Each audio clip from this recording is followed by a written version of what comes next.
Salut mesdames et messieurs, ça fait longtemps que j'ai fait ça. Alors, c'est la 3e semaine de février et je vais vous montrer ce que j'ai pris comme trade sur ces 3 semaines de février. J'ai pris ces 5 trades et je risque 1,5% le trade. Et là, j'ai fait moins 1 R, 2 R, 2 R, 2 R, 2 R. J'ai pris ces 5 trades sur ces 3 semaines. Et je vais vous montrer les trades. Je vais vous montrer ces 5 trades sur le replay. Je vais aussi vous mettre à jour vite fait mon plan de trading. Bon, vous pouvez vous mettre à jour en le regardant comme ça. J'ai fait la vidéo en vous montrant mon modèle, le modèle ATM. Mais c'était pas très bon. Ouais, la vidéo elle était pas très bonne, mais voilà, vous comprenez l'idée. En plus, en regardant les trades que je prends, voilà, vous... Oula, ouais. Bon, en tout cas, sur ces 5 bons trades, vous allez bien voir comment prendre des bons setups à très bas risque et à très bas risque mais haute récompense, et de comment trader des bonnes conditions, quoi. Voilà. Et pour la première semaine, j'ai oublié comment parler devant une caméra, c'est abusé. Alors, la première semaine, ça a commencé par ce trade sur l'US30 que j'ai pris, la perte. D'abord, le lundi, je cherchais les achats par rapport à cette zone, la BC, avec la prise interne, pour viser là-haut et là-haut, mais c'était pas très bon. Puis après, il y avait ce trade-là, pareil, c'était pas très bon pour le prendre. Et après, malheureusement, le mercredi, en prenant le trade, elle a perdu, et ça a été une journée un peu troll. Car on a évité la draw par rien du tout, on a évité l'attirance de liquidité par rien du tout pour se retourner, mais c'était un bon trade. Journée un peu troll, ouais, comme je vais vous montrer dans le replay. Mais bon setup, puis jeudi, vendredi, rien. Là, je suis sur le 1 heure, je vous donne juste une idée. Mais on voit les trades même sur le 1 heure. C'est tellement simple. Tout le monde trade super compliqué, il faut juste trader simple. Et sur la première semaine, lundi, mardi, mercredi et jeudi, j'ai pris le trade alors sur l'US30 le mercredi, et sur le Nasdaq le jeudi, je cherchais à vendre dans cette zone, cette CB pour viser plus bas, mais aussi c'était pas très bon, et même j'avais raté le trade en plus. Mais même si je l'aurais pris, j'aurais pas trop aimé prendre ce trade, c'est un trade que je prendrais pas, même si pour je ne sais quelle raison je l'aurais pris. Donc c'est des scénarios un peu particuliers que j'avais jamais vu avant, et je vais vous les montrer alors. Comme pendant cette série là des vidéos que j'étais en train de vous faire, j'ai montré plein de raffinements sur plein de data sur trader mon modèle sur de la data passée en replay de backtesting, et voilà, je vous ai montré pas mal de bons exemples de trades et comment prendre des trades à bas risque et haute récompense et chercher ces très bons setups. Et de ne pas chercher à trader tous les jours, mais vraiment être sélectif à prendre des très bons trucs. J'ai trouvé que trader sur le 1 minute sur le Nasdaq et chercher ce genre de trader très souvent, quoi, à prendre des setups à haut risque, voilà, c'est chaud, quoi. C'est chaud d'être rentable, alors que si tu trades une stratégie très facile, un modèle facile, avec des concepts faciles, pas beaucoup d'éléments, et tu sais exactement ce que tu cherches, eh bien c'est super. Parce que tu prends des trades à bas risque, quoi. C'est ça le but, de prendre des trades à bas risque, car c'est des très bons setups à haute probabilité. Qui vraiment, s'ils perdent, tu sais pas pourquoi tu as perdu. En mode, le trade que j'ai pris là, sur l'US30, c'est juste une de ces journées un peu troll, quoi. Et alors, sur la 2e semaine, pour le trade que j'ai pris là, ah non, déjà on était sur la première semaine, donc j'ai pris l'achat sur l'US30, puis il y avait cette vente Nasdaq, et il y avait cet achat Nasdaq aussi, à partir de cette zone, la BC avec prise interne, pour viser plus haut. Mais ça aussi, c'était très bon, mais je ne l'ai pas pris parce que je l'ai raté, je l'aimais pas trop. Mais même si je l'aurais pris, ça aurait été break-even. Puis après, ici, même setup sur mardi. Bon, là, ça va être une vidéo faire un peu random.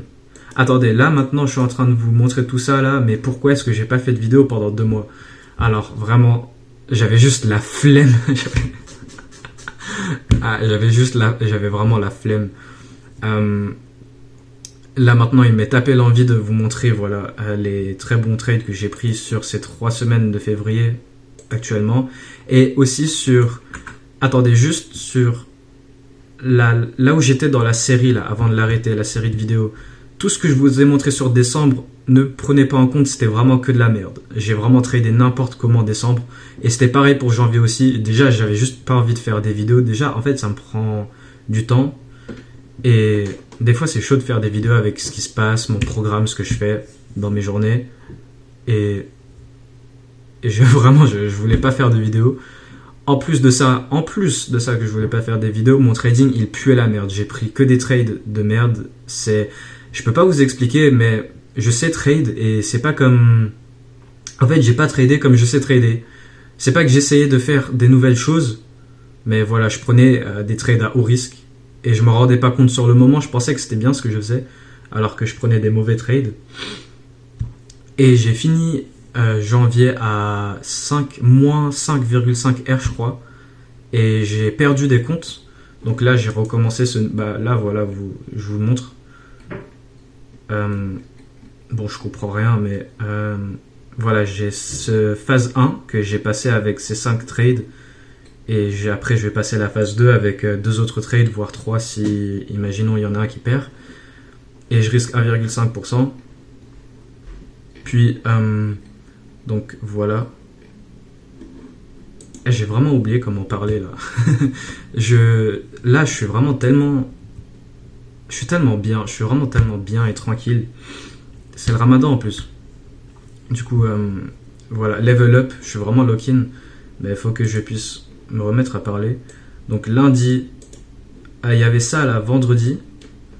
Puis lundi, même trade à partir de cette zone, les BC, avec prise interne SMT pour viser la liquidité opposée, market maker buy model. Puis même chose mardi, mais j'ai raté le trade. Mais même si je l'aurais pris, ça serait un trade break-even. Je vais vous montrer dans le replay. Bon là, la vidéo, elle commence déjà longue. Mais c'est ok. Il y avait ce setup là que j'ai pas pris et ce setup là que j'ai pas pris. Mais même si je les aurais pris, le résultat il aurait rien changé en fait. Parce que celui-ci c'était un break-even, même si je l'aurais pris. Celui-là pareil, break-even, même si je l'aurais pris. Donc acheter par rapport à cette zone avec prise interne. Et divergence, non pas de divergence. Pour viser à l'opposé, mais on a pris et on s'est retourné. Et c'était juste ça pour la première semaine, j'ai juste pris ce trade à l'achat.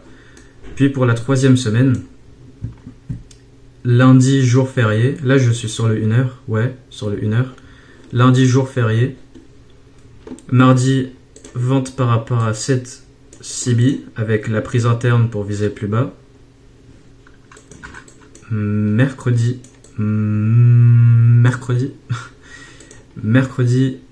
achat par rapport à la BC H4, ce que c'était avec la prise interne et divergence, je sais plus, ouais, pour aller viser plus haut, donc MMBM là-dedans.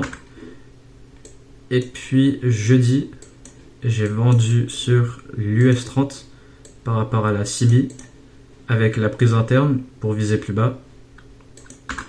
Je vais vous montrer le MT5 aussi. Je vous montre le MT5 avec les flèches sur le graphique des flèches et tout ça là. Mais voilà, pour les 5 trades que j'ai pris. Pour le plan de trading, donc voilà, pour suivre la vidéo avec le plan de trading, j'ai pas tout montré. Mais voilà comment elle est à jour. Donc la méthode pour l'analyse top-down analysis. Weekly, daily, 4 heures, 2 heures, 1 heure. Bon, 2 heures c'est pour couper le H4 en 2. 30 minutes c'est pour couper le H1 en 2. Mais voilà, weekly, daily, 4 heures, 1 heure, 15 minutes. Et puis les entrées. Les entrées avec 5 minutes, 3 minutes, 1 minute. Pour CSD, MSS, IFVG. Comme inversement du mouvement de manipulation. Donc voilà, la méthode pour le top-down analysis. Les 6 étapes. Cadrage / la narrative. Alignement, la prise de liquidité, PDHTF. Donc comme je vous montre à chaque fois, il y a une zone, une BCCB ou alors order block, mais j'utilise que les concepts order block et fair value gap comme point d'intérêt HTF. Et puis inversement du mouvement de manipulation pour viser la liquidité opposée. Donc voilà, c'est pareil à chaque fois, PDHTF, prise pour viser opposé, confirmation là-dedans. Et c'est pareil à chaque fois, PDHTF, prise pour viser à l'opposé avec confirmation, PDHTF, prise pour viser à l'opposé avec confirmation. C'est pareil, zone, prise pour viser à l'opposé, zone, prise, SMT, parce que là je me rappelle il y avait une SMT, ça c'était trop propre. Donc voilà, les SMT c'est des confluences en plus, c'est voilà, des confluences, et combiné avec les MMXM.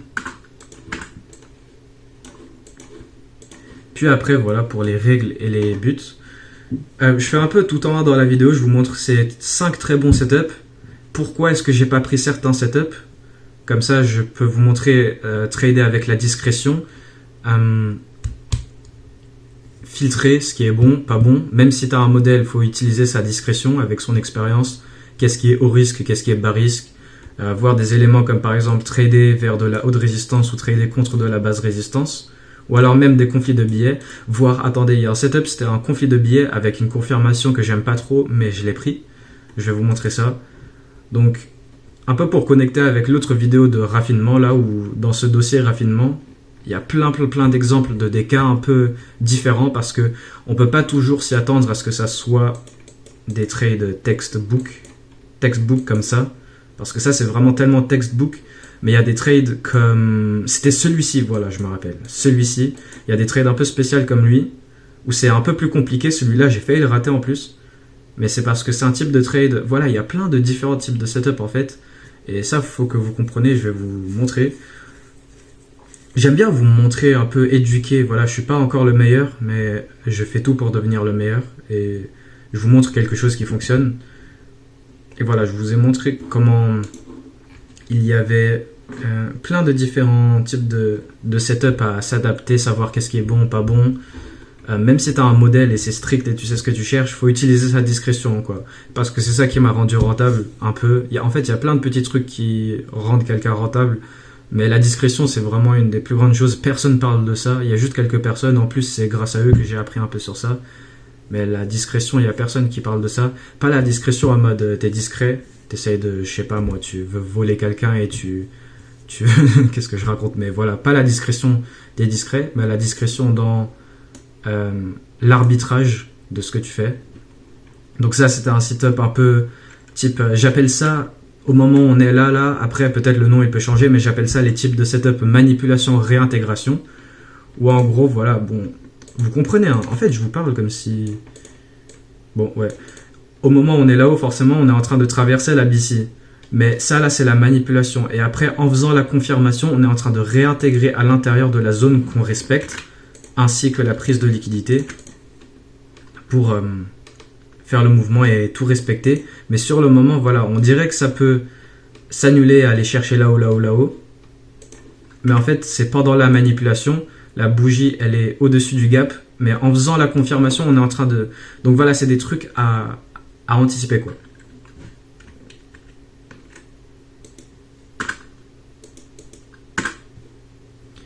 Et j'étais sur mon plan de trading, donc uniquement prendre des A setup, comment filtrer des C, des A et des B. Bon, les C, ça pue la merde, excusez-moi.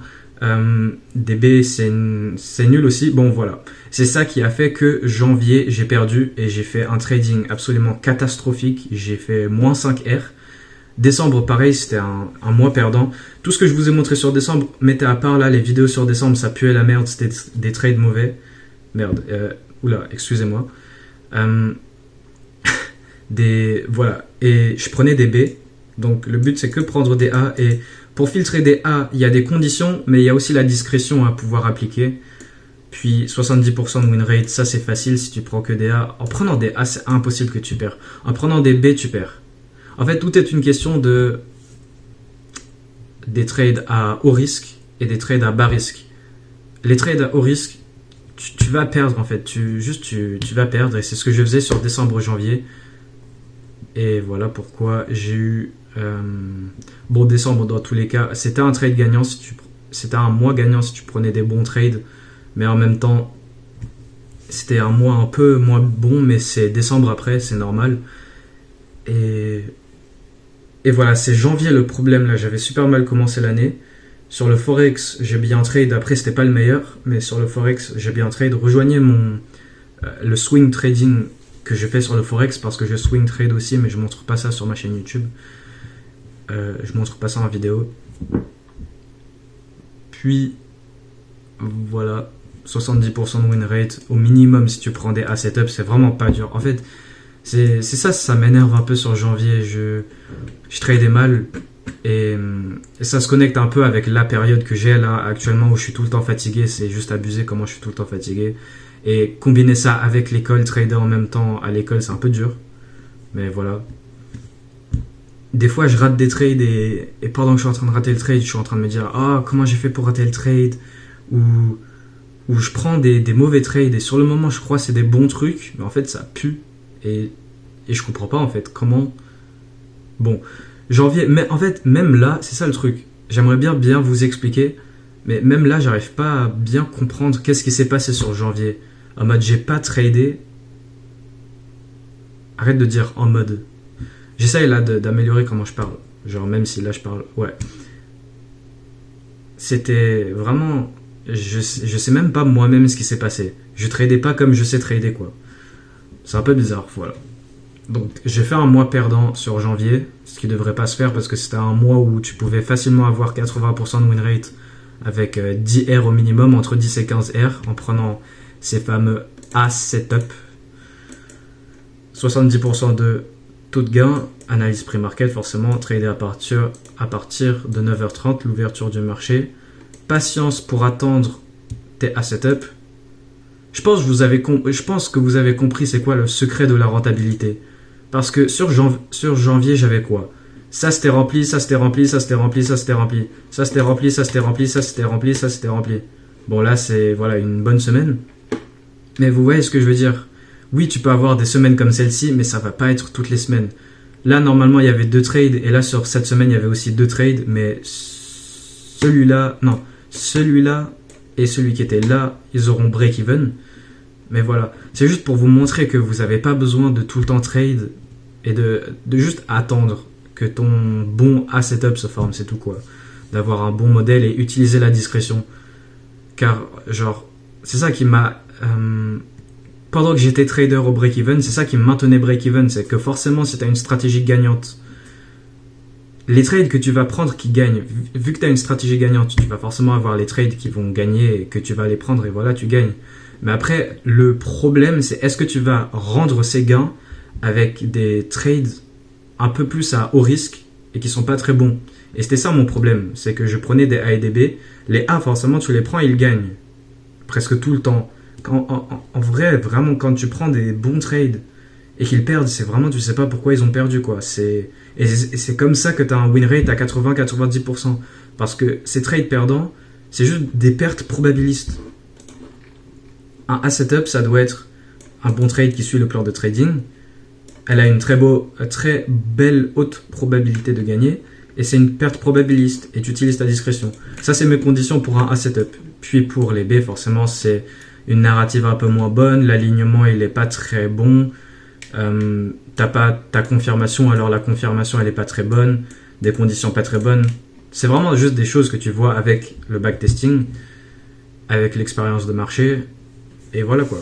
T'as pas besoin de prendre autant de trades. Voilà mon secret à la rentabilité. Déjà, stratégie gagnante. Forcément, quand tu vas prendre les trades gagnants, tu vas gagner. Mais est-ce que tu vas rendre ces gains avec des B? Et voilà ce que je faisais janvier. Janvier, je prenais que des trucs mauvais. Et là, c'est juste une question de filtrer, quoi. Tu sais quoi prendre et tu sais pas quoi prendre. Non, tu sais quoi prendre et tu sais ne pas quoi prendre. Tu sais...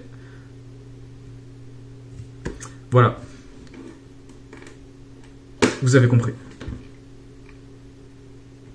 Ouais. Après, dans la vidéo, là, sur mon plan de trading, j'avais pas expliqué ça. Ce qui est... je suis vraiment lent, là. Je suis lent, vraiment.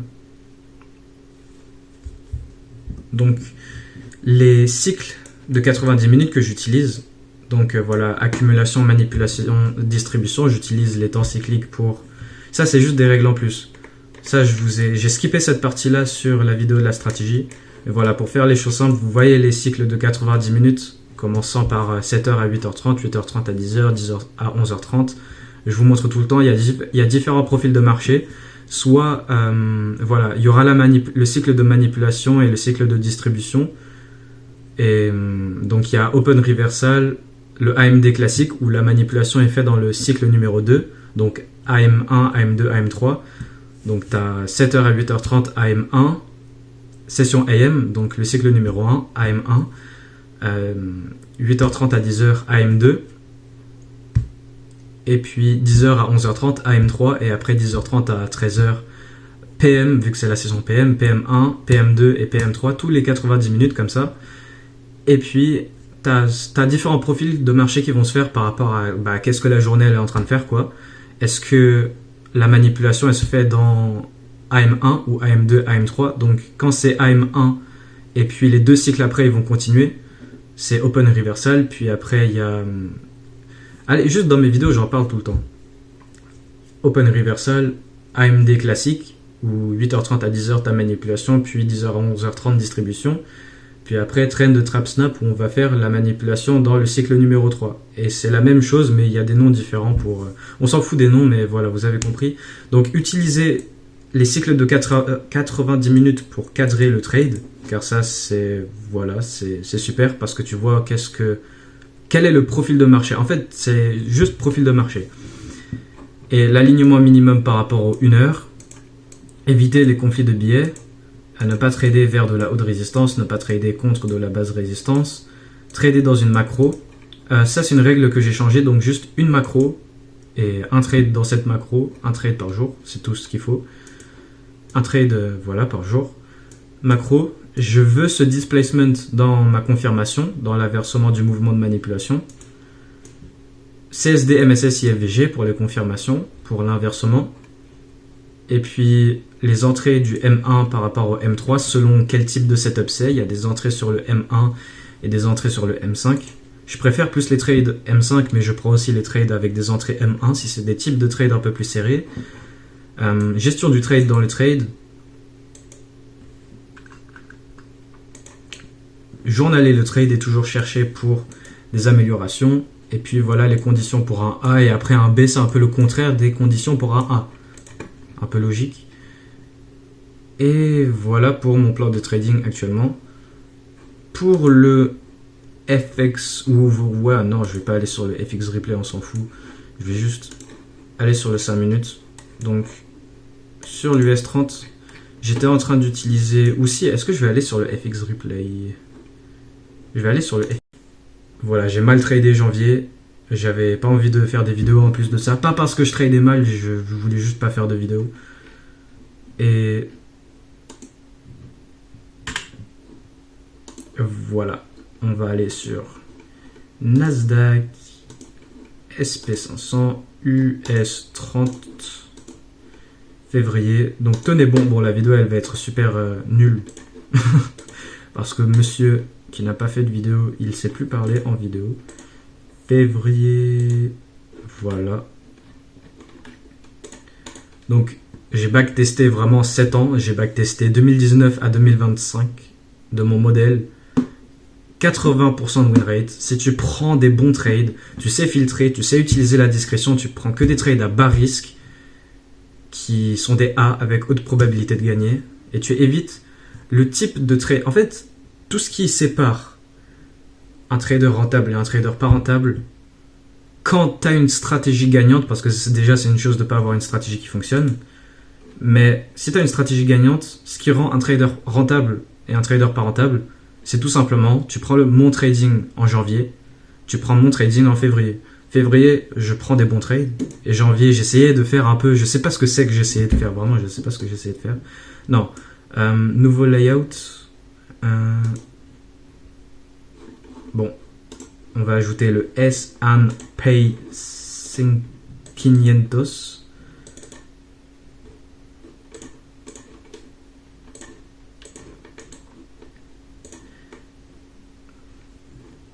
Il se passe quoi là?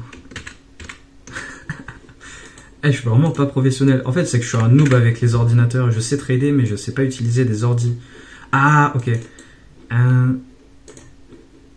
Voilà. Excusez-moi. Ok, alors. Maintenant, on va backtester février. Nasdaq US 30. Donc, le premier trade US 30, on va aller à mercredi. On met à l'heure. New York. Voilà, donc, ok, j'ai skippé un peu trop vite. Mais là, on est aligné bullish parce que on était en train de livrer à partir de cette sell side et on est en train d'invalider ça pour maintenant aller viser là-haut. Là-haut, donc là j'étais en train de vous montrer un petit peu, c'était pas très carré là, cette vidéo jusqu'à maintenant. Mais là vous allez, maintenant que je suis sur FX Replay et que je vais repasser le mois, là c'est 5 trades, vous allez voir comment est-ce que c'est que, tu vois, t'es pas en train de repasser le graphique, mais là comme ça tu le repasses, mais en cliquant les bougies avec le temps qui avance.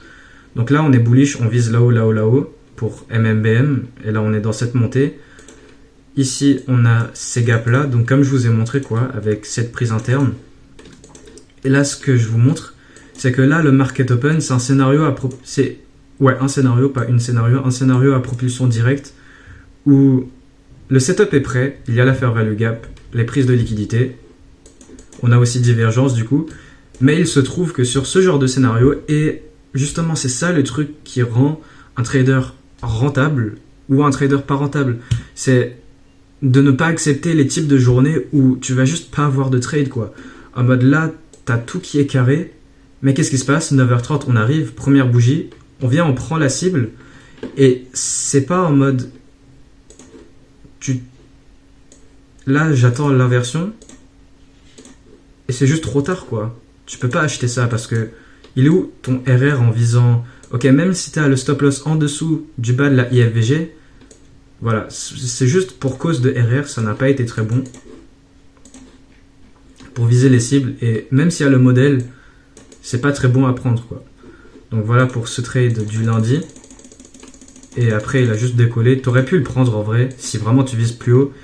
Mais par rapport au RR, les premières cibles, là où je place mon stop loss, qui en vrai serait quelque part là, voilà quoi, le RR il vaut pas la peine. Donc voilà pour ce US 30 que j'ai pas pris. Ensuite, on va aller sur le mardi. Donc là je sais, en fait je connais le mois par cœur parce que forcément je l'ai tradé. Là on vise plus haut. On a des hauts égaux, on est bullish. On a cette BC. Là, je vous montre vraiment une bonne stratégie rentable, qui est facile à comprendre, avec les simples concepts ICT, utiliser des fair value gap, des order blocks, la liquidité, la SMT divergence, les profils de marché, et c'est tout quoi. L'analyse top-down, c'est pas très dur. Est-ce qu'on est bullish et bearish? Là, où est-ce qu'on vise? Là, on est bullish, donc on vise la buy side, buy side, buy side. On a des discount array pour acheter, cool. On a de la liquidité à la baisse. Cool. Bas asiatique. On arrive sur le market open qui est... Là, il est 8h. Voilà. Donc là, on va avoir le market open. Là, ce qui se passe, c'est que c'est comme hier, scénario à propulsion directe. Hier dans le backtesting, quoi. Pas hier dans la vie réelle, mais... Voilà, vous m'avez compris. Donc PDHTF, prise de liquidité. En fait, on a déjà pris la prise avant le market open, ce que j'aime pas trop. Et là, market open, qu'est-ce qui se passe? Scénario à propulsion directe en une bougie 5 minutes, ça c'est déjà atteint. La première bougie 1 minute du market open, elle fait tout ça. Ça vaut vraiment pas la peine de faire ça. Ta cible, elle est déjà atteinte en 2 bougies du market open. C'est complètement stupide. Tu peux pas trader ça. Donc voilà pourquoi tu prends pas ces 2 trades. Et c'est là où ce qui sépare un trader rentable et un trader pas rentable, c'est que là, tu as ces 2 bons trades, mais il se trouve que c'est une de ces journées un peu troll. Il faut accepter quoi. Tu acceptes que ça fait partie du jeu, et si t'aimes pas ce qui fait partie du jeu, eh bien tu trades pas. Donc voilà, et après on s'est complètement retourné. passe à mercredi. Je vais vraiment faire plus de backtesting parce que j'ai backtesté mon modèle depuis 2019. Et j'ai fait quelques sessions de backtesting sur YouTube, mais c'était au moment où mon modèle il était pas vraiment carré, quoi. C'était pas aussi précis et bon que maintenant. C'était un peu flou. Donc là on est bullish parce qu'on est en train... Ok, il respecte cette BC, mais on respecte celle-là. Et puis là on est en train de petit à petit faire une variation. Et on a IFVG 7 CB. Et là on est en train de monter pour petit à petit aller là.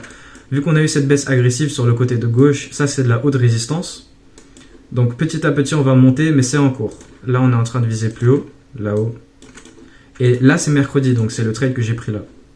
Je vous ai expliqué pourquoi lundi et mardi c'est pas très bon pour prendre le trade.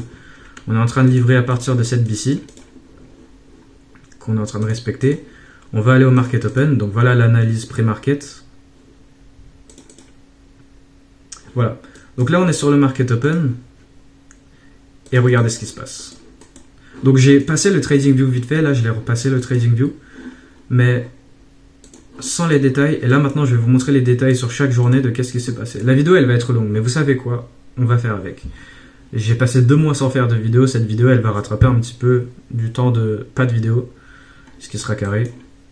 Et alors, maintenant, on arrive sur le market open. Qu'est-ce qui se passe?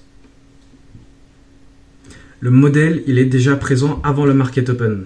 Ce qui est un peu perturbant. Donc là, je suis en train de chercher à acheter. On a cette BC.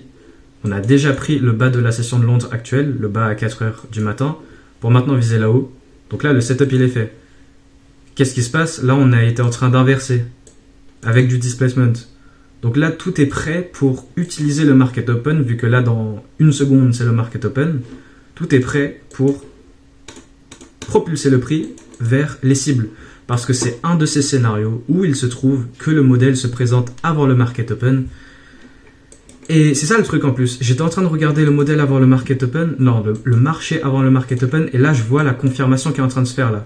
MSS, CSD, on est en train de IFVG. Donc la clôture, elle n'est pas encore faite sur le M5, mais on est en train de le faire avec de l'agressivité. Et forcément, ici, c'est écrit quoi? C'est où? Trader au market open, pas trader avant le market open. Donc là, le market open, il arrive et il continue ce qui est déjà en cours. Et c'est juste un de ces scénarios où le prix, il s'est formé avant le market open et le market open a été utilisé pour propulser le prix là où il est déjà censé aller. Exactement pareil que mardi et lundi. Mais donc, il est où le trade alors que j'ai pris sur cette journée? Eh bien, pendant que le prix il est en train de monter et aller vers les niveaux de liquidité, il y a la prière Acer qui arrive et je me dis ok bon le trade il est parti, on fait un peu comme lundi et mardi et c'est à peu près à ce moment là. Donc il y a la prière Acer qui arrive là, il se ramène et c'est là où voilà je vais prier et tout et le prix il revient et là il remanipule avec la même PDA, prise de liquidité. En gros c'est le même setup, on est juste revenu. Aussi on s'est arrêté juste avant donc on forme des hauts égaux. Là, on revient, on est encore en train de la respecter. On a de la divergence avec le bas asiatique. Et c'est là où, voilà, clôture M5, IFVG, CSD avec l'entrée sur le 1 minute. Voilà. Belle bougie de displacement. Tu prends le trade. Et donc, je me suis ramené, genre, sur le marché. Pile au bon moment, j'ai failli rater le trade. Et c'est là où le prix, il est maintenant censé viser les hauts égaux pour compléter le plus gros MMBM. Donc rappelez-vous, vu que là on a eu une baisse agressive, c'est de la haute résistance et là on l'avale petit à petit.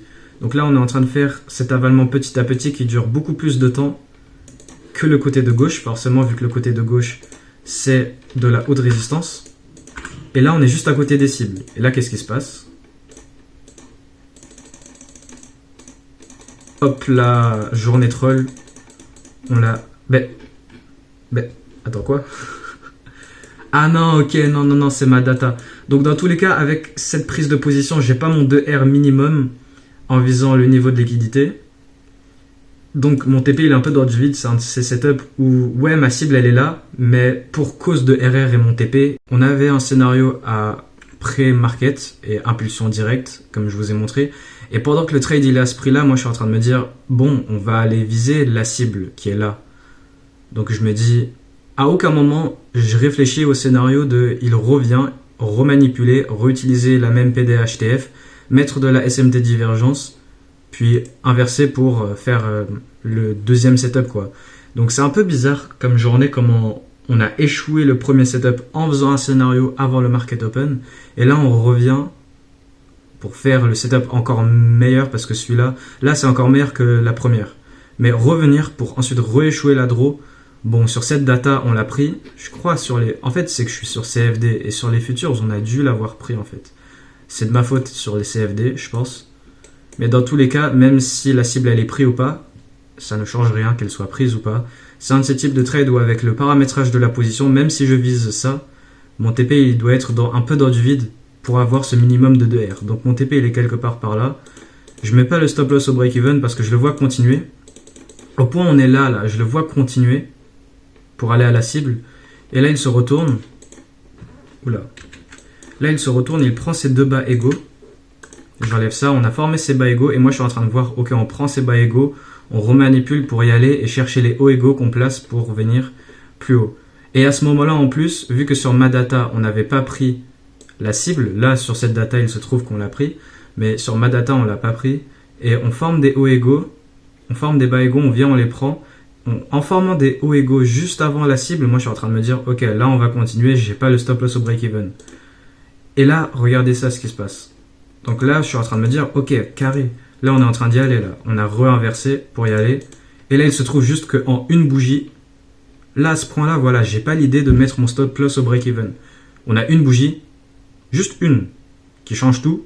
Et à ce point-là, forcément, c'est trop tard. Après, il y a cette mèche de retour. Vous pouvez me dire, ok, peut-être, là, on est là, sur cette mèche de retour, tu aurais pu sortir.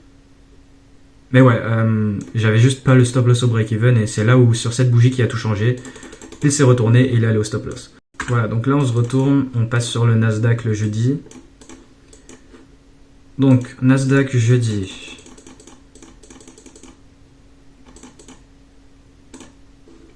Ok, j'ai cliqué un peu trop vite parce que c'est un scénario dès le début du marché aussi. On est clairement bearish.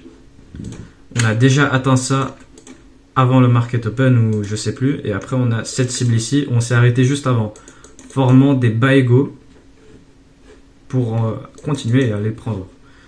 Donc on est en train de complètement irrespecter tout ce qui est bearish, bullish. Donc on est clairement bearish en respectant du bearish. Donc on est bearish. On est en train d'utiliser celle-là.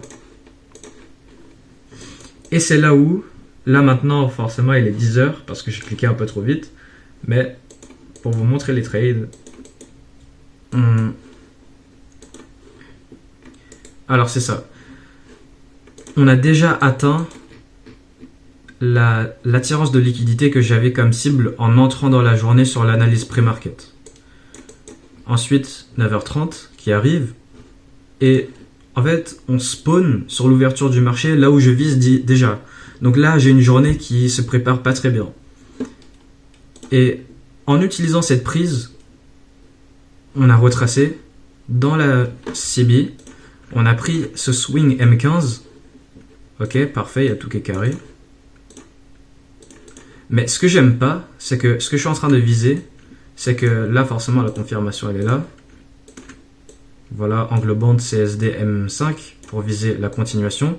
Et en plus, vu qu'on s'est arrêté juste avant le bas qui a été placé ici, sur le côté, ça forme des bas égaux. Donc on a quand même quelque chose à viser, c'est ça le truc. Le truc, c'est que moi, j'avais pas trop mes yeux sur ça. Et ce qui me gênait avec ce trade, c'est que je suis en train de viser le point qui a déjà pris ma cible précédente. Parce qu'on a déjà spawn le market open sur ma cible. Le niveau rouge qui est déjà là. On l'a déjà atteint. Donc en fait, ce qui est en train de se passer sur ce scénario un petit peu particulier, c'est que on lance le market open sur ma cible. Forcément, en se retournant, on crée de la nouvelle liquidité. Et là, je suis en train de viser le point qui a été créé en revenant après avoir pris le point précédent, si vous voyez ce que je veux dire. Et moi, ma liquidité au minimum, pour avoir ma haute probabilité dans mon modèle, c'est que moi, mes prises de liquidité minimum, c'est des swing high ou swing low M15. Donc là, c'est valide. On a un swing high M15. Et c'est un profil de marché, accumulation, open reversal, 7h, 8h30, 8h30, 10h, continuation. Voilà. Et c'était un profil trend trap snap pour celui de l'US30 aussi. Et alors, ce que je disais, c'est que c'est pas que mes prises de liquidité qui doivent être des swing M15, mais ce que je dois viser doit aussi avoir du sens. Parce qu'au moment là, ça c'est toujours pas un swing low, on est d'accord. Donc ce que je suis en train de viser, c'est vraiment, ok, on spawn le market open, on descend, on arrive dans la PDA, prise de liquidité, et on se renverse pour prendre le bas du market open. C'est un scénario, je crois que c'est la première fois que je vois ça. Et voilà, c'était pas très cool. Dans tous les cas, même si j'aurais cherché à le prendre, je l'ai raté. Parce que, je vais pas vous mentir, ce que j'avais un petit peu sur janvier, là, ma période de fatigue où j'arrive... En fait, ça me fait mal au cœur carrément. Parce que je trade, et pendant que je trade, j'ai envie de dormir en même temps. Et j'arrive pas à réfléchir. Et j'ai vu que le market open en France, ici, c'est 15h30. Il y a déjà presque toute la journée de cours qui est passée. Et j'étais en train de penser, parler, réfléchir, tout ça. Et j'arrive plus. Et ça me gêne pour trader. C'est pour ça, trader à l'école, c'est tellement compliqué. Quand je trade à la maison, c'est tellement facile. Parce que je suis posé, en silence, synchro avec le time and price, et ça se déroule, quoi. Alors que... Donc, ce que je suis en train de dire pour ce setup, c'est même si j'aurais voulu le prendre, je l'aurais raté. Mais là, je suis en train de vous montrer qu'il y a des critères un peu différents où, même si je l'ai raté, c'est pas très bon. Voilà, et ça me fait un petit peu mal au cœur quand même quand je trade.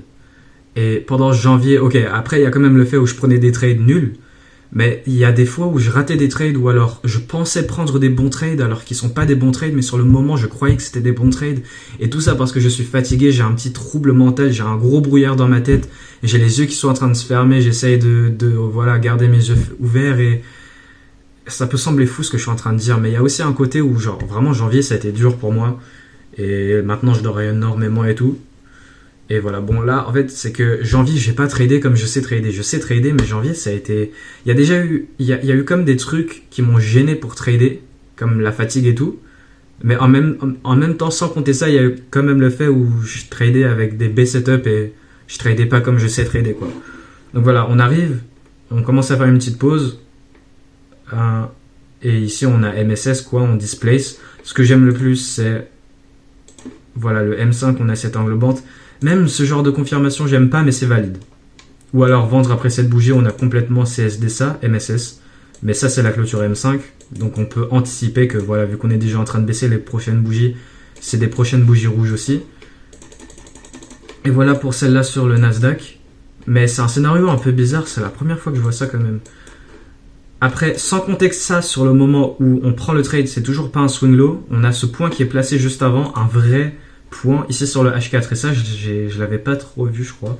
Donc, ça, c'est un petit peu à débattre si c'est un trade à prendre ou pas. Mais aussi, ce qu'il faut se dire, c'est que rater des trades, c'est pas aussi mauvais que de prendre des mauvais trades. Et ça, je l'ai appris de la façon un peu difficile. Que un A setup, c'est un A setup. Tu peux rater tous les A setup d'un mois, mais c'est pas grave. Un A setup, c'est un A setup. Et peu importe si tu rates quelques-uns ou forcément toi tu vas être en synchro avec, ok, il y a tel setup cette semaine, tel setup cette semaine, tel setup l'autre semaine, et tu veux bien prendre ce qui est à prendre et ne pas prendre ce qui n'est pas à prendre et bien faire le potentiel de ce qui pourrait se faire. Mais même si t'es pas en train de faire ça, tu peux très bien rater des trades, mais prendre d'autres A et c'est pas grave. Parce qu'il y aura toujours d'autres A setup et t'as juste à prendre ça et peu importe. Tous les A setup, ils sont distincts, ils ont rien à voir, ils sont distincts et ils ont rien à voir les uns des autres. Ça, faut garder dans le crâne. Et même si t'en as raté d'autres, tu prends d'autres et c'est ok. Et comme je vous ai dit, vraiment, quand tu perds, tu sais pas vraiment pourquoi t'as perdu, c'est juste une de ces pertes probabilistes, ce qui arrive très rarement. Tu gagnes vraiment 80% du temps, donc sur 10 trades, t'en as 8 qui passent. Imagine t'en as raté quelques-uns, et il se trouve que le premier trade, tu vas le prendre sur une perte probabiliste. Il se trouve que le premier, tu vas le prendre sur une perte probabiliste. Mais l'autre, puis la deuxième, puis la troisième, la quatrième, ils vont gagner. Si vous voyez ce que je veux dire, donc faut quand même avoir ça en tête, que même si, moi j'ai toujours eu un gros problème avec rater des trades, avec trader à l'école et tout. Mais en vrai, c'est pas grave si tu rates des trades, parce qu'il va y en avoir d'autres, et... Les A, c'est pas qu'ils vont toujours gagner. Forcément, le win rate à 100%, c'est impossible. c'est pas qu'ils vont toujours gagner, mais ils vont gagner, quoi. Donc c'est pas grave si t'en rates. Celui-ci, par exemple, il y a des éléments, il y a cet élément-là là, qui me dit que c'est pas cool, mais c'est à débattre, parce que qu'est-ce qu'on a? On a placé ce point juste avant le point là. Ça, c'est un vrai swing sur le 4 heures, d'un point précédent dans le passé. Donc ça, c'est une vraie attirance, quoi. Donc c'est un peu à débattre si c'est un truc à prendre ou pas. Je suis quand même en train de vendre la même bougie H1 qui a déjà pris la continuation et qui revient pour continuer. Bref, voilà. C'est un scénario un petit peu à débattre et j'ai pas pris ce trade le jeudi de la première semaine. Puis après, on a eu vendredi. Donc là, maintenant, on passe à vendredi. Ouais. Et là, on a flip bullish. Donc là, maintenant, on est bullish. Cool. On a cette fair value gap.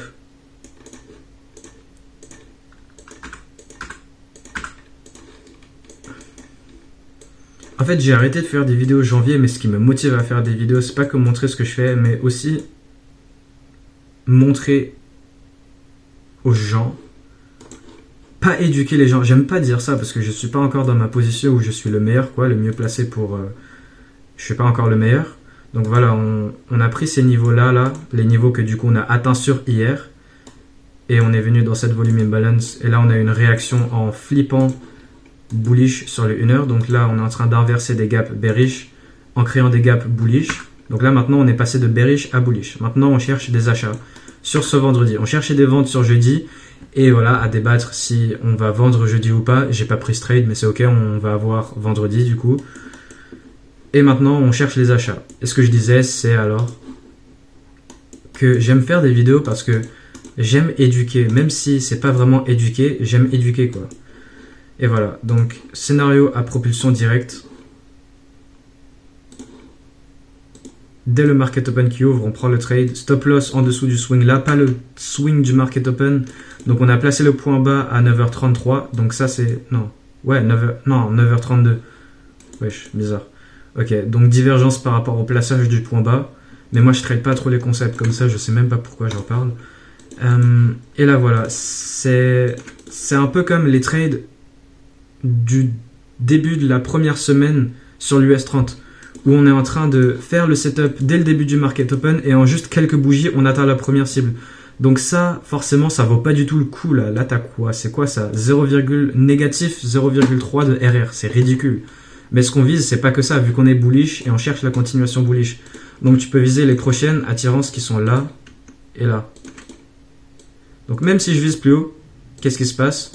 J'ai pas pris ce trade forcément pour ce critère-là, qui est similaire au critère des premiers trades de la première semaine de l'US 30. Sur l'US 30, donc j'ai pas pris le trade. Et même si je l'aurais pris, là voilà, on atteint cette cible. Là on est en train de monter, j'aurai le SL au break-even, et là ça serait un break-even, voilà. Donc même si j'aurais pris le trade, c'est un break-even. Mais j'ai pas pris le trade, voilà. Donc voilà pour la première et la deuxième semaine. Ça fait que... Non, c'est que la première semaine encore, waouh. Waouh, c'est un peu compliqué là-dedans. Hein. Waouh. Ok, jeudi, vendredi, et je vous ai montré lundi, mardi, mercredi sur l'US 30. Et lundi, mardi, mercredi sur le Nasdaq, il n'y a rien. Voilà, donc j'ai rien pris jeudi et vendredi. Ça, c'est à débattre. Et ça, à débattre aussi, mais dans tous les cas, même si tu le prends, c'est break-even. Bon, débattre ou pas, voilà, j'ai pas voulu le prendre parce que c'était le même critère que les premiers trades sur l'US 30. Maintenant, on passe sur la deuxième semaine. Voilà. On est bullish. IRL vers ERL. On a aussi celle-là, un peu plus loin. Est-ce que vous remarquez comment ma stratégie, elle est tellement simple? Est-ce qu'on est bullish, bearish? Ok. Forcément, tu vas soit choisir d'acheter ou de vendre. On part au market open. Cool. Donc là, profil de marché AMD, 7h à 8h30, AM1, 8h30 à 10h, donc on a le point de stop 10h ici, il faut que la manipulation elle se fasse avant 10h, ou alors après 10h si c'est un trend trap snap, pour aller viser la liquidité opposée, comme on a IRL vers ERL. Là, ok, carré, cadrage, alignement, PDHTF, prise de liquidité, et voilà, MSS, j'ai attendu la clôture M5.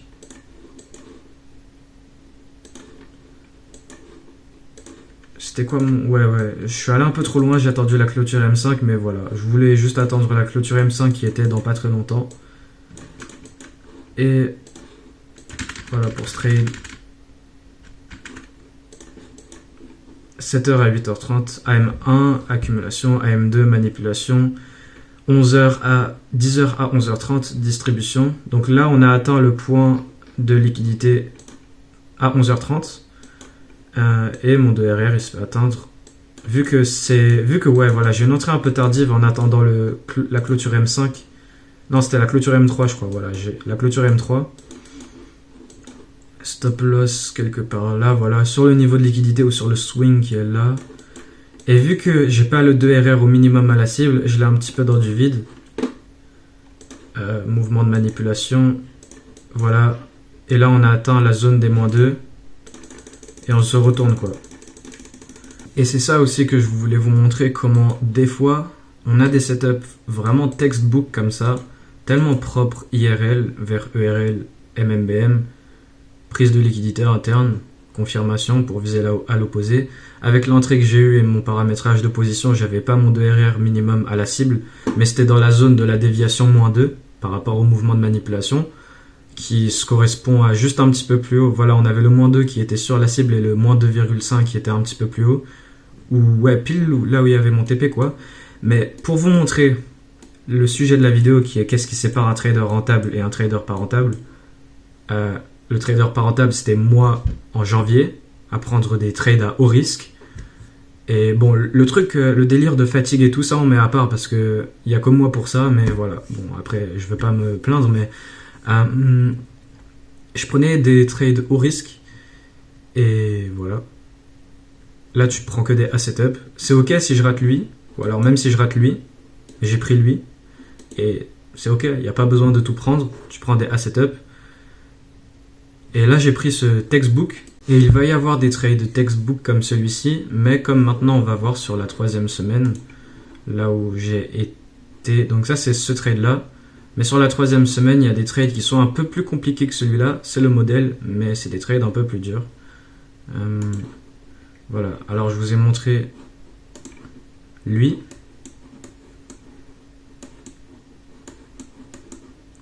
Et puis maintenant, on a lui, que j'ai pas pris. Mais c'est similaire. Là, ce mois, on a eu beaucoup de proportionnalité serrée. Ça veut dire que on prend les prises de liquidité sur les zones d'intérêt et on vise les liquidités opposées. Mais la rangée de pips, c'est pas beaucoup. Et toi, avec comment tu te places et ton paramétrage de position, c'est serré. Et ça veut dire que tes cibles peuvent être atteintes, mais pas toi, comment tu entres et comment moi j'entre. Mais bon, là, voilà, il y a eu ce même setup. On utilise ce gap-là, ou au pire, voilà, on va y aller dessus. Ok, bon, qu'est-ce que je fais là? Voilà, j'ai cliqué un peu vite, mais on a ce gap H4 avec la prise interne pour viser la ERL. Cool. Et puis il y avait L aussi que tu pouvais viser, mais le prix s'est retourné sur ça. C'est similaire à quoi? Voilà, ce qu'on avait ici. On s'est juste retourné, quoi. On a fait un truc un peu serré, voilà, des scénarios un peu différents, mais ça fait partie du jeu. Et comme sur la première semaine de l'US30, là on est juste sur la 2e semaine. Tout à l'heure là j'étais en train de parler de première semaine, alors qu'on était encore en train de regarder la première semaine. Et magnifique. Je sais même pas pourquoi je l'ai pas pris, je l'ai juste raté en fait. Mais dans tous les cas ça aurait été break-even, voire en fait non. Donc ça c'est un trade raté en vrai. Mais c'est ok, parce que j'ai pris les autres trades de la 3e semaine.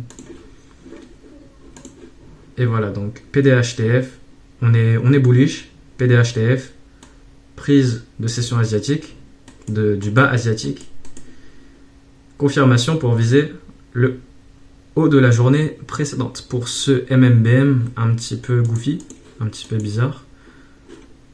Forcément c'est trop tard en attendant plus, là, non, là c'est bon. M3 englobante CSD et ici MSS, voilà tu entres, stop loss là et ouais TP un petit peu au-dessus, mais là le 2RL est touché, je sais pas ce qui s'est passé, je me rappelle plus de ce qui s'est passé sur cette journée, je l'ai juste raté quoi, Je crois je me rappelle plus, mais je crois que c'est une des journées où j'ai ragé. Ouais. Ouais, bon. Donc, est-ce que ça aurait vraiment été break-even? Non. Si tu aurais eu la bonne entrée. Donc voilà, j'ai raté ce trade, mais c'est ok. Voilà pour ce trade-là. Même setup qu'ici. Est-ce que vous remarquez... Bon, je pense que vous avez déjà remarqué depuis le début de la série de vidéos comment c'est pareil. C'est les mêmes 6 étapes. Je cadre le trade avec ça, comme analyse top-down. Avec les profils de marché sur le 5 minutes, par les 90 minutes. Donc, profil de marché AMD, profil de marché AMD. On a 7h à 8h30, accumulation, avec ce haut qui a été fait juste avant le haut de la journée précédente, donc des hauts égaux à viser. Puis après 8h30 à 10h, le cycle de manipulation. Et puis distribution. C'est pas toujours parfait, mais les profils de marché, ça permet de cadrer quoi. Donc voilà. Maintenant, on va passer à la 3e semaine. Donc c'est où la 3e semaine? C'est... Ouais, c'est jusqu'ici. Sinon, il n'y avait vraiment rien du tout de bon pour le reste. Lundi, c'était jour férié. Ça, c'est vendredi. Là, on est sur le 4 heures là. Bon, je vais finir la vidéo, je suis vraiment désolé, elle est longue, mais bon, je fais mal un peu. C'est pas grave. Donc, qu'est-ce qui se passe? Ouais, ça c'est lundi, jour férié, on s'en fout. On s'en fiche. Voilà. Alors, ce qui me posait problème avec ce trade, c'était qu'en entrant dans la journée, on a déjà pris mes cibles. Ça et ça. Bon, il va vraiment y avoir des coupures de partout et là, je vous mens pas. J'ai commencé la vidéo et je fais cette vidéo parce qu'il m'est tapé l'envie, comme je vous ai dit. Mais là, je commence vraiment à plus du tout avoir l'envie. Là, ça me saoule. Ça me saoule de la même manière que je voulais pas faire de vidéo durant janvier. Alors, on va en finir mardi de cette 3e semaine. Alors, on entrait dans la journée en prenant déjà mes cibles, ce que j'aimais pas trop.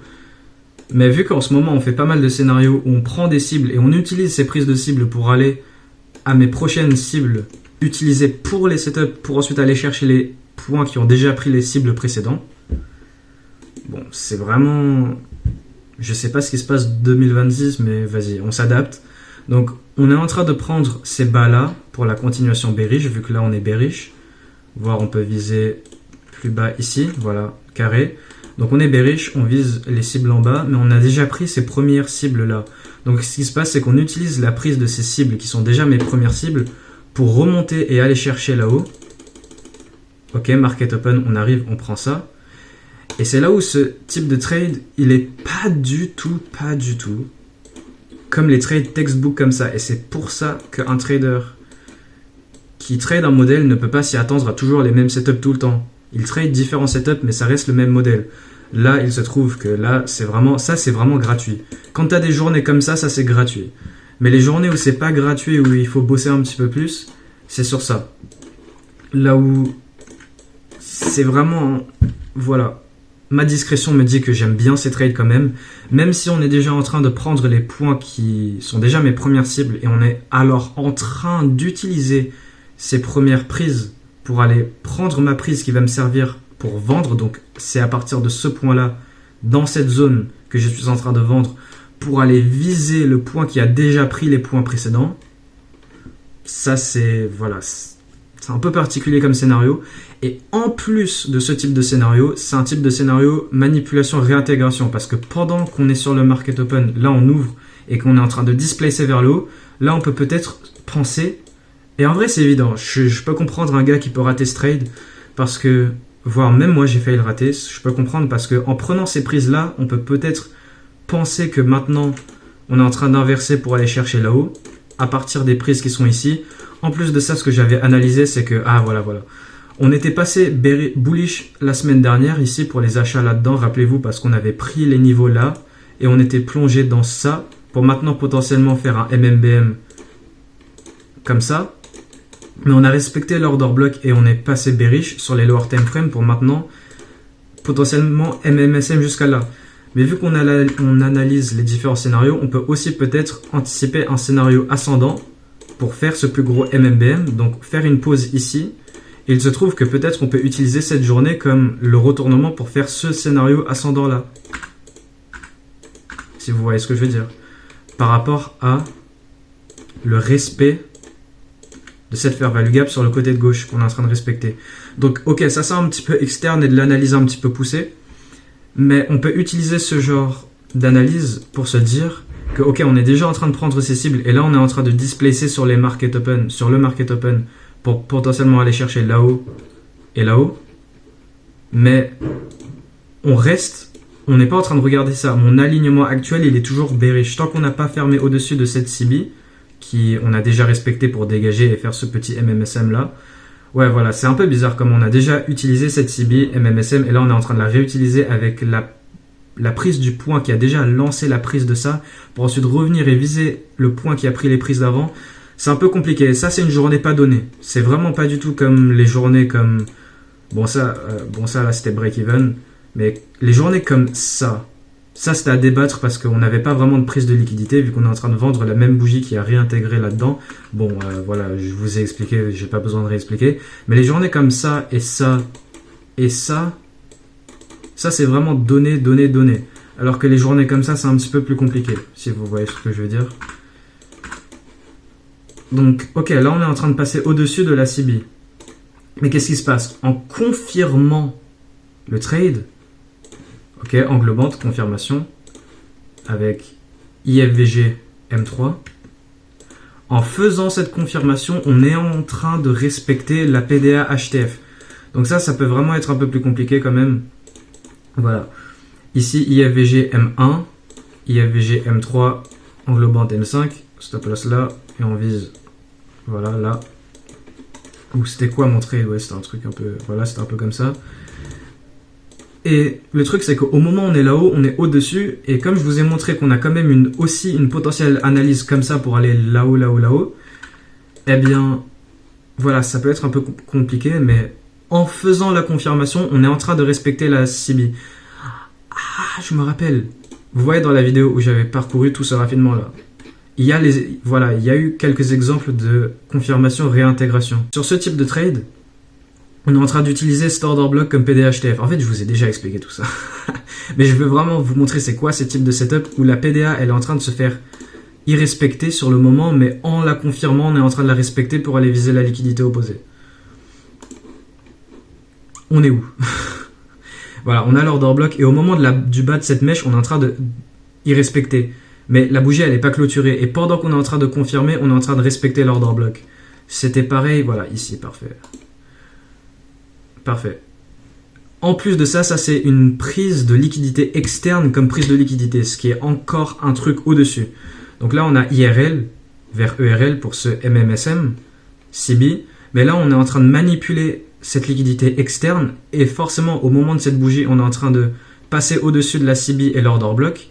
Mais en faisant la confirmation la confirmation qu'on va donc utiliser pour prendre le trade, en faisant cette confirmation, on est en train de respecter la CB et donc pour aller viser la liquidité opposée.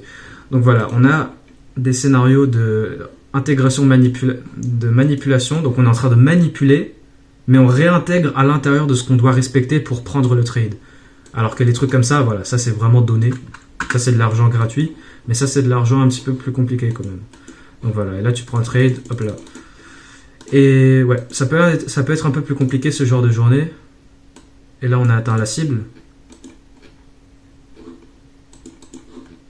Qui est le point là, on s'était arrêté avant, voilà. Donc on a continué, on se retourne sur ça et après on s'en fiche un petit peu de ce qui se passe à partir de ce point là, on s'est retourné, cool. Maintenant on passe à mercredi qui est le deuxième trade.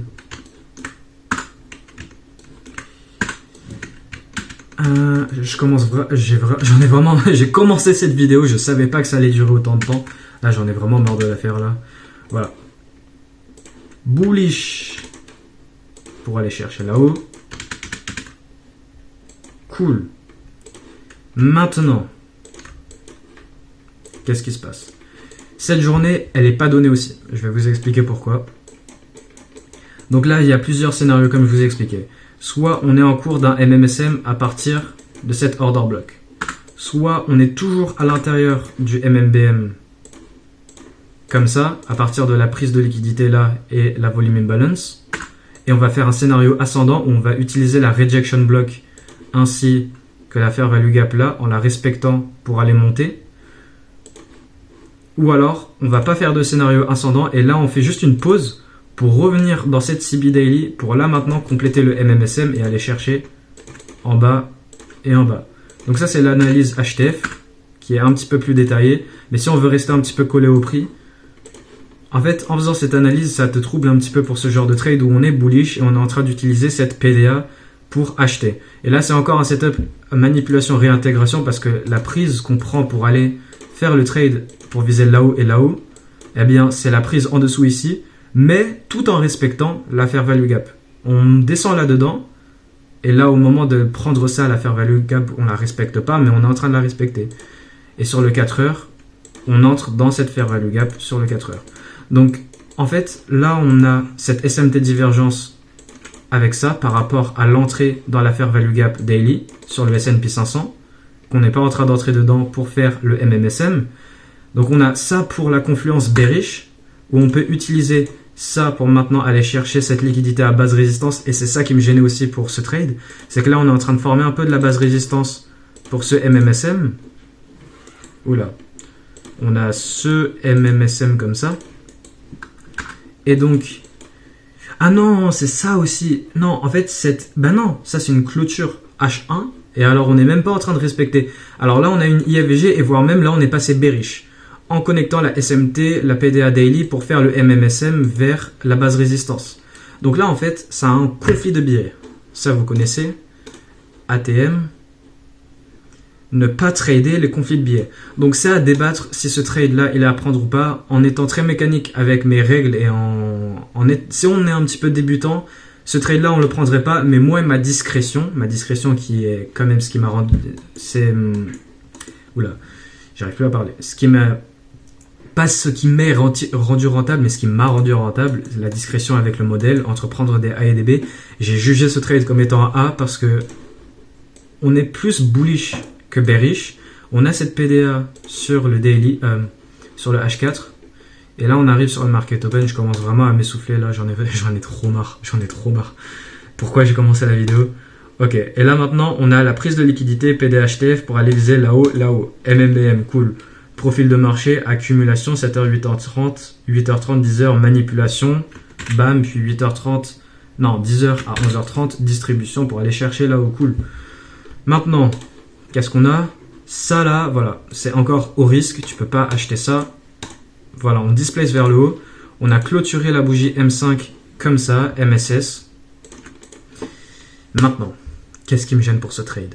Je déteste ce genre de confirmation, je les déteste. Mais j'ai quand même pris le trade parce que je sais pas comment, mais juste je voyais le prix monter là-haut.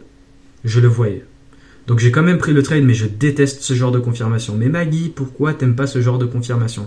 C'est les types de confirmation conflit de biais. Parce que déjà, là, on est déjà dans un conflit de biais avec ce que je suis en train de vous raconter. Après avoir inversé ça et en utilisant ces points d'intérêt pour maintenant potentiellement faire le MMSM. Donc là, on est bearish et on peut potentiellement faire un MMSM. Mais pour valider le côté bullish, pour faire le MMBM court terme, pour aller là-haut et là-haut, eh bien, il faut confirmer qu'on va respecter cette prise et la fair value gap 4 heures. Qu'est-ce qu'on confirme? On confirme avec ça. Mais en fait, cette confirmation, elle n'est pas assez bonne parce que potentiellement, on peut aussi prendre ce point haut, respecter cette fair value gap et là maintenant baisser pour continuer tout simplement le scénario baissier pour le MMSM. Je sais que ça fait beaucoup, mais c'est pas du tout comme les setups comme ça. Ça, c'est, je vous l'ai dit des milliers de fois, ça c'est donné. Mais les setups comme ça, voilà, j'ai décidé de le prendre parce que pour moi, ça c'était confirmé. Même si je déteste ce genre de confirmation, d'ailleurs, je l'ai mis dans mon raffinement. Que ce genre de confirmation, il est vraiment difficile et que c'est à réétudier. Donc ouais, je l'ai documenté en plus. Là, on a donc la confirmation, on a l'inversement du mouvement de manipulation. J'ai acheté et là maintenant, pendant ce pullback, je suis quand même en train de me dire, ah mince, peut-être on peut faire le conflit de biais parce qu'on est un peu en conflit de biais là. Donc on arrive, j'ai acheté la clôture M5, là on reconfirme. Donc en fait, La bonne chose à faire, ça serait de ne pas acheter directement là, mais attendre le pullback qui se fait à partir de la prise et la fair value gap ici, qui normalement on ne doit pas prêter attention à ce qui est extérieur au mouvement de manipulation, le swing de manipulation qui est ça. Normalement on ne doit pas prêter attention à ce genre de choses, mais vu qu'à la base, en scénario pre-market, avec l'analyse pre-market, on est déjà en train de conflit de billets à partir de l'inversement là avec la SMT et la PDA Daily pour potentiellement faire le MMSM. Mais je suis aussi en train de potentiellement voir le MMBM pour compléter ce MMBM là-haut. Donc, conflit de billets, élément dans mon plan de trading à éviter, mais j'ai quand même pris le trade. Mon motif numéro 1 vraiment avec ce trade, c'est que cette clôture M5 sur laquelle je l'ai acheté, eh bien ça se représente avec la confirmation M15 aussi, qui a CSD, angle band CSD, comme ça. Et c'est là où j'ai acheté, donc on a le pullback du début de la prochaine bougie M15. Et c'est là où j'avoue que la meilleure confirmation, ça serait attendre la prise, ça, le pullback, et après confirmer la deuxième confirmation par la IFVG là. Et là maintenant monter pour aller faire le MMBM. Donc ça, c'est vraiment pas un scénario donné. Manipulation et puis distribution, profil de marché. On a continué à distribuer sur le cycle de de AM3, sur le cycle de distribution. Car forcément, ouais, on est déjà en train de distribuer sur le cycle de manipulation. C'est pas toujours parfait, je vous ai dit, c'est pas toujours parfait. Mais utilisez ces 3 cycles de 90 minutes pour les profils de marché, pour les AMD. Donc si la manipulation elle est sur le premier cycle, c'est que l'accumulation a été sur le cycle de 5h30 à 7h. Ou alors, voilà, on décale tout simplement ce qui est avant la manipulation, c'est l'accumulation. Donc c'est juste une question de comment est-ce que le marché se programme pour cette journée, le profil de marché pour cette journée. Là, il se trouve que voilà, accumulation, 7h, 8h30, manipulation, 8h30 à 10h, distribution, 10h à 11h30. Forcément, on distribue déjà avant 10h, mais voilà, vous avez compris. Et on a continué à distribuer, mais dès que mon 2RR se fait toucher sur les cibles, eh bien, je suis sorti pour mon 2RR sur les cibles. Et alors, c'est là où c'est le moment critique. Soit on va respecter cette zone-là pour faire le scénario baissier, que j'étais en train de vous montrer avec l'analyse externe, ou alors on va respecter cette zone ici pour faire l'analyse bullish de l'analyse externe que j'étais en train de vous montrer. Et c'est avec ce moment critique ici qu'on va confirmer que soit le scénario 1 il va se faire, ou soit le scénario 2 il va se faire. Donc déjà on a un conflit de billets qui est mauvais pour mon plan de trading ici, d'éviter les conflits de billets. Mais en plus de ça, on est où? On est là. En plus de ça, je l'ai quand même pris parce que là c'est externe à ce qui peut être modèle et tout, mon expérience en mode juste, je le vois que même si là on a de la base résistance et qu'on a potentiellement ce scénario bearish, là je vois ce trade se faire. Genre juste, je le vois se faire, je le sais. Donc ok, j'ai acheté. En fait, la raison vraiment pourquoi j'ai pris, s'il n'y aurait pas eu la confirmation M15, ce M5 jamais de la vie je l'aurais pris. C'est juste parce que j'ai vu le M15 qui est aussi confirmé avec le M5, que j'ai pris le trade. Ok, on a eu le pullback de la prochaine bougie M15. Là on est entré dans la macro de 9h45 à 10h15. Voilà, bon, forcément les macros j'en parle même plus parce que c'est juste une évidence qu'on est censé trader durant ces petites fenêtres là, et que la bonne confirmation ça serait après la reconfirmation du pullback à partir de la prise là et la PDA. Donc là on a quand même un sorte de petit modèle ATM à l'intérieur d'un modèle ATM pour carrément confirmer le profil baissier. Tout ça, c'est un peu plus compliqué. Ceux qui sont un peu plus débutants, ils vont avoir un peu plus de mal avec ça. Comme je vous l'ai dit encore une fois, que c'est beaucoup plus méchant que de trader les trucs absolument donnés comme ça. Ça, c'est juste donné. Ça, c'est de l'argent gratuit. Alors que cette troisième semaine, ce qu'on a eu là-dedans et ce qu'on a eu là-dedans, c'est un petit peu plus compliqué quand même. Mais voilà pour ces deux autres trades. Et enfin, le troisième trade de la semaine qui est ça là. Alors, hop là, et MMSM pour aller chercher ici, ici et ici. Cool. Il y a beaucoup plus derrière, mais forcément, je pense. Voilà, là on avait IFVG sur le daily. Ok, il y a l'order block. Donc c'est soit on va confirmer l'order block sur le daily pour MMBM et faire un scénario ascendant. Ou alors soit utiliser la fair value gap sur le daily pour MMSM jusqu'à là. Donc c'est à confirmer. À chaque fois, il y a plein de différents scénarios et il faut confirmer laquelle va se faire. Comme je vous ai montré sur la journée d'hier, mais en lower time frame sur un modèle lui-même, comment il y a eu un conflit de billets. Et même si je ne suis pas censé trader ce genre de journée, moi et mon expérience, même si la confirmation, comme je vous ai montré, je l'aimais pas trop, et qu'en fait j'aurais dû acheter même un petit peu plus tard, mais j'ai acheté avec la clôture M15 sur ce setup là du mardi sur le Nasdaq, eh bien je l'ai pris, mais c'est comme ça que tu as différents scénarios et que tu confirmes lequel va passer. Pour moi, j'ai réussi, pour moi c'était bon pour entrer parce que pour moi c'était confirmé qu'on allait faire le scénario bullish par rapport au scénario bearish. Mais c'est alors comme ça qu'on doit avoir ces différents scénarios en entrant dans le market open et que il faut confirmer lequel va se faire. Donc PDHTF, prise de liquidité, on a des liquidités opposées. PDHTF, la fair value gap daily, en prenant des hauts égaux. Pour maintenant potentiellement MMSM ou alors MMBM jusqu'à là-haut. Mais là déjà on a de la haute résistance en traversant cette fair value gap créant une IFVG. Donc moi déjà je vois beaucoup plus de probabilité pour les scénarios d'aller chercher la basse résistance en dessous que d'aller chercher la haute résistance là-haut par rapport à respecter l'order block ici. L'order block mitigation block là, de respecter ça, je vois beaucoup plus de probabilité de respecter ces zones là pour aller chercher là. Donc là sur l'US 30, voilà, on est bearish, on n'a pas IAVG vu qu'on n'a pas de gap là, mais on a CSD là si vous voyez ce que je veux dire. On fait comme si cette mèche c'était un gap, les mèches c'est aussi des gaps. Ouais, mais bon, voilà, vous avez compris. Là, on est en train de irrespecter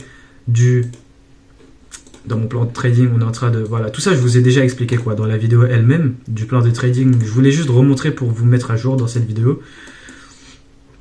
Mais voilà, on est en train d'irrespecter, on est en train d'invalider du bullish, des arrêts bullish, en se livrant à partir de buy side, en se livrant à partir de des arrêts bearish. Donc là, tout est aligné bearish. Cool.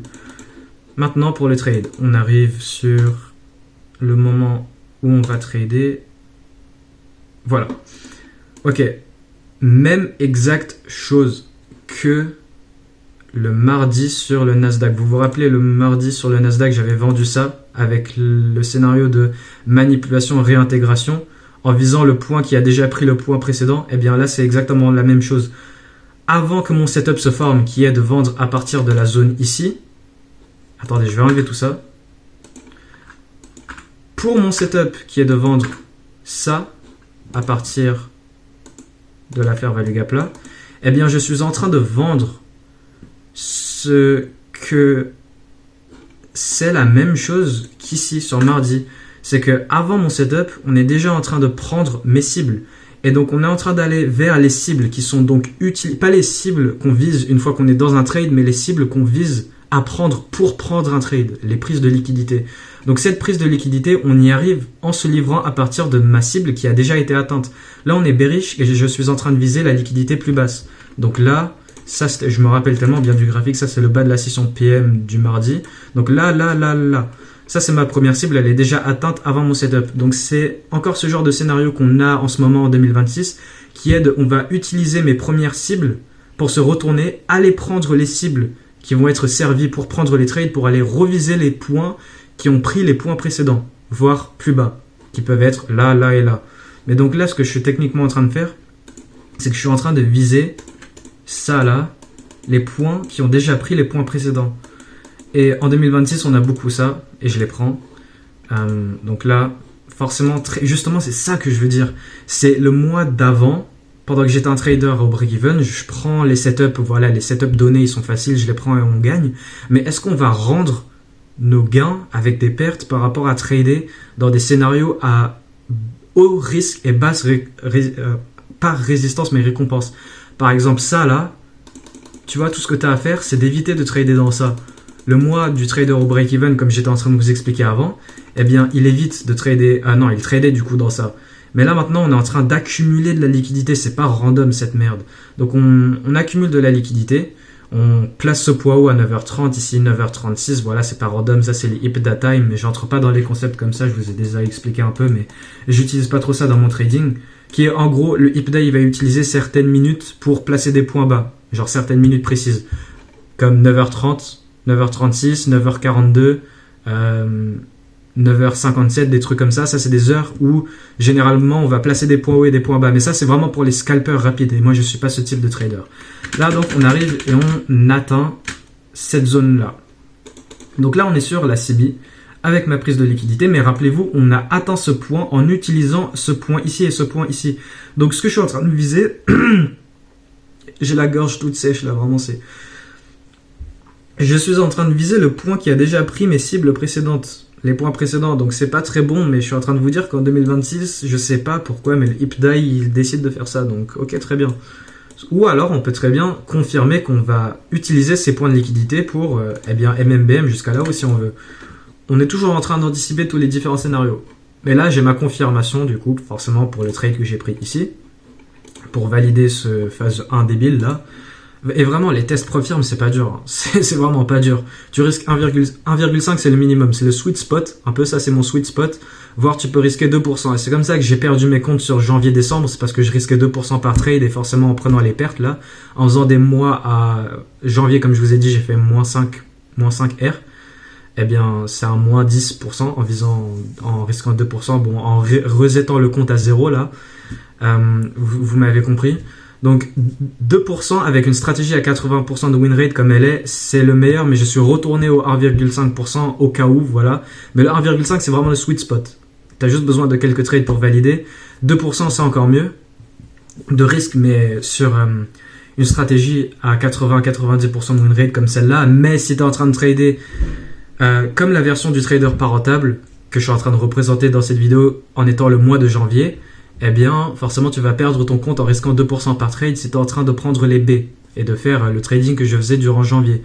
Mais avec le trading de février, ou voire le trading que je faisais avant janvier et décembre, eh bien, tu peux risquer ce 2% et passer les challenges un peu facilement. Donc voilà, juste petite remarque pour vous dire que les challenges Profirm, c'est vraiment pas dur. Cadrage, alignement, PDA-HTF, la zone, prise de liquidité, profil de marché, trend de trap snap, parce que 7h à 8h30, accumulation. 8h30 à 10h30, deuxième accumulation. 10h à 11h30, on fait la manipulation pour maintenant aller viser la liquidité opposée à partir de ma point d'intérêt et la prise de liquidité. Là, ici, on est en train de créer cette SMT divergence. Cool. On est en train de former cette fair value gap M5 par coïncidence juste avant la prise de liquidité. Ah, ok, on va attendre que ça se fasse inverser avec displacement. Maintenant, qu'est-ce qu'on a? Bam! Ok, voire même sur le M3, j'ai cette fair value gap. C'est un peu haut de résistance et là on descend, c'est pas très propre encore. Donc là on est en train de la respecter même. Donc là c'est pas cool. On est en train de la respecter et là on la traverse avec IFVG. Tu entres, c'était là mon entrée, stop loss au-dessus d'une des mèches là. Je vise la liquidité opposée. Voilà pour le trade. Super MMSM, prise de liquidité. PDHTF, IRL vers ERL, Market Maker Sell Model. Voilà ça. Et là, je vous ai montré 5 exemples, voire plusieurs, voire plus, mais les trades que j'ai pas pris. Là, je vous ai montré plusieurs exemples de mon modèle. Plus les vidéos précédentes, vous avez le modèle, mon plan de trading, les concepts. Vous savez ce que c'est, faire value gap, order block, prise de liquidité, profil de marché. C'est tout ce qu'il faut. Voilà. Confirmation, inversement du mouvement de manipulation. Voilà. Donc voilà pour ces 3 semaines, je vous ai tout expliqué. Je vais finir la vidéo enfin parce que j'en ai vraiment marre là, comme j'étais en train de vous dire depuis un moment, mais en fait je fais vraiment ça par amour de pouvoir mettre sur YouTube ce que c'est que j'aimerais bien avoir quand j'ai commencé le trading, parce que il n'y a vraiment pas besoin d'apprendre tous les concepts d'ICT, de trader sur le 1 minute, timer les points hauts top tick, bottom tick avec si ton point haut il est fait à 9h36 ou 9h42 ou 9h45, trader les HIPDA time où genre tu mets les chiffres ensemble par rapport au temps et ça fait toujours un 3 ou un 6 ou un 9, ou alors des PDA qui s'alignent au temps, par exemple la fair value gap que tu es en train de vendre, c'est une fair value gap fait à 9h du matin hier et on est en train de revenir dedans à 9h du matin aujourd'hui, ou alors on est en train de faire ci et ça et ça et ça et utiliser tellement de concepts et faire tout ce bordel. T'as pas besoin de ça, vraiment. Juste ça.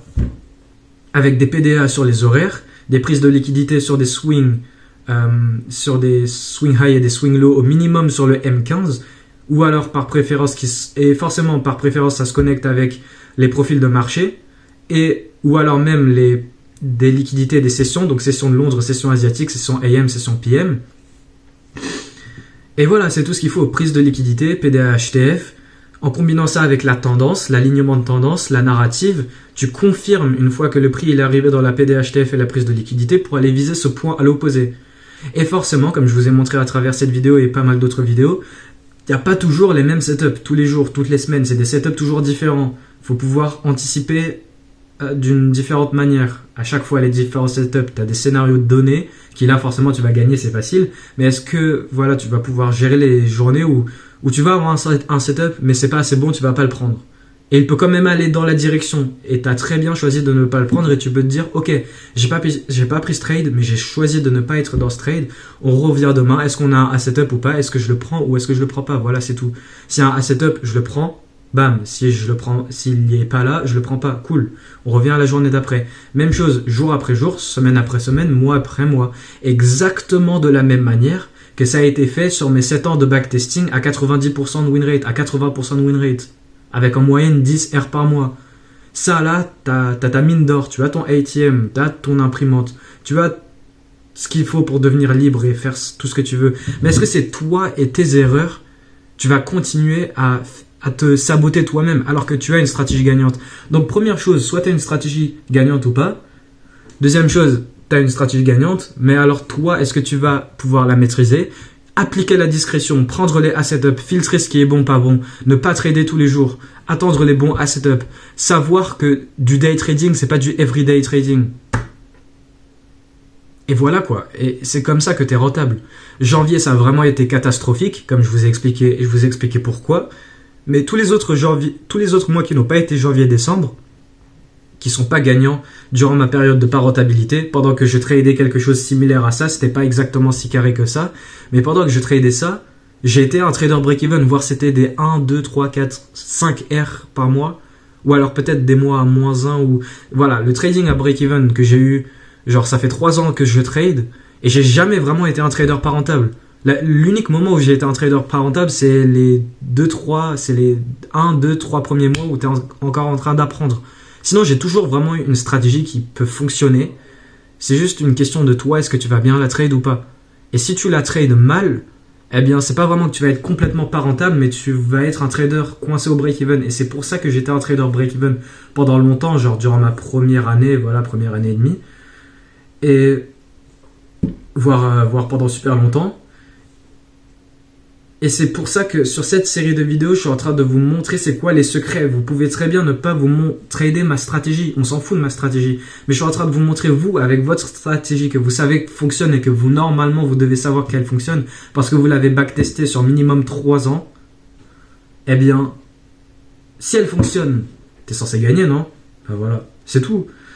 Pourquoi merde tu voudrais faire autre chose? Voilà, conclusion de la vidéo. On va se voir pour la suite, voilà pour ces 3 semaines, comment est-ce que j'ai tradé ces 3 semaines. Et en plus, là, je vous ai montré un exemple d'une mauvaise semaine. Une semaine comme ça peut rager les gens, genre. Là, ici, carrément, il y a eu un setup cette journée le 2. Il y a eu un setup cette journée le 3. Pareil pour le 6, pareil pour le 7. Voire, bon, celui-là, c'était break-even, si je me rappelle bien. Celui-là, il aurait gagné, mais je ne l'ai pas pris, c'était à débattre. Vous vous rappelez, c'était le trade où je visais même pas un swing low sur le 15 minutes, bref. Sur le Nasdaq le jeudi de la première semaine. Mais puis après, il y avait un scénario un peu particulier sur l'US 30 le lundi, puis scénario un peu particulier mardi sur l'US 30. Est-ce que vous vous rappelez de tout ça? Genre, une semaine comme ça peut faire rager quelqu'un. Même une semaine comme ça, ah, pourquoi je suis pas en train de trader? Oh, ou même j'ai raté un setup, mais pourquoi je suis pas en train de trader toute cette journée? T'as pas besoin, vraiment. T'as pas besoin. Ça, c'est une semaine, voilà, il y a eu 3 setups, il se trouve qu'il y a eu 3 setups, donc j'ai pris les 3 setups. Mais là, il s'est trouvé qu'il y a eu juste un setup, voire non, en réalité deuxième ici, mais je ne l'ai pas pris. Ou même si je l'aurais pris, ça aurait été un break-even, donc c'est ok. Et ces genres de semaines, il faut pouvoir les accepter. Pareil pour cette semaine-là, il faut pouvoir les accepter, ça fait partie du jeu. Ce que tu trades, c'est ta data. Mais on sait que le marché il est gouverné par le IPDA, et le IPDA il ne va pas changer, forcément il s'adapte toujours, comme je vous ai expliqué là, par rapport à 2023, 2024, 2025. C'est toujours un petit peu différent par rapport au mois même, c'est toujours un peu différent, on s'adapte. Mais généralement ça reste pareil, le modèle il va toujours fonctionner. Donc ce qui va se passer dans les prochains mois, ça va être exactement, mais légèrement différent ce qui s'est passé dans les mois précédents. Donc tu sais que les asset up ils vont venir, tu sais que tu as tradé, tu as backtesté, tu as la confiance derrière ton modèle, tu as la data, tu sais qu'elle va s'apparaître, genre ton modèle il va pas arrêter de s'apparaître. Voire le pire qui puisse arriver, c'est que si ton modèle il arrête de fonctionner, tu fais du raffinement par rapport à qu'est-ce que c'est qu'il change et tu t'adaptes et tu rebacktestes par rapport à ces périodes de changement. Tu backtestes ces moments de changement, tu vois si tu peux gagner avec ton modèle adapté par rapport à ce changement. Et voilà quoi, ça c'est le pire qui puisse arriver. Mais sinon, sans ça, qui déjà dans tous les cas va rarement arriver, tu as une stratégie gagnante. soit tu trades proprement et tu gagnes, ou soit tu trades pas proprement, tu prends des trades à haut risque et basse récompense au lieu de que des trades à bas risque et haute récompense. Et soit tu gagnes et tu perds. Et si tu perds, tu règles tes propres problèmes et puis voilà, je yappe. Mais c'est que de la sauce.